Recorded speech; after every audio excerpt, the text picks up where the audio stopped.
आप मेरे साथ लिविंग में थे, क्या कर रहे थे? मेरा शोषण कर रहे थे।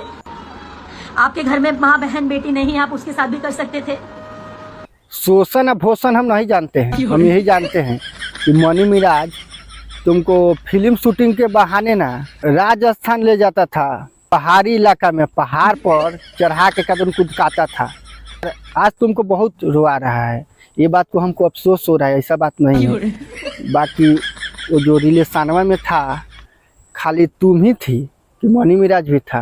अपने मर्जी से ही नो की होगी, बिना मर्जी के तो वो मनी मिराजवा तुम्हारा ऊपर वाला जो रसगुल्ला है ना वो भी नहीं छुएगा। बिना मर्जी के कोई छुएगा नहीं, छुएगा। छूने देगी तभी ना वो छुएगा, ऐसे तो छुएगा नहीं। तो तुम घोपने दी है तभी ना घोपा है, तो रोने से कोई फ़ायदा है? आपको भी बहुत नाम हो गया, तो नाम से काम कमाइए। नाम हो गया तो काम करिए, और मनी मिराज का नाम लेके रोने से कुछ होने वाला नहीं है। तो मनी मिराज तुमको छोड़ने का वजह जान रही हो क्या हुआ?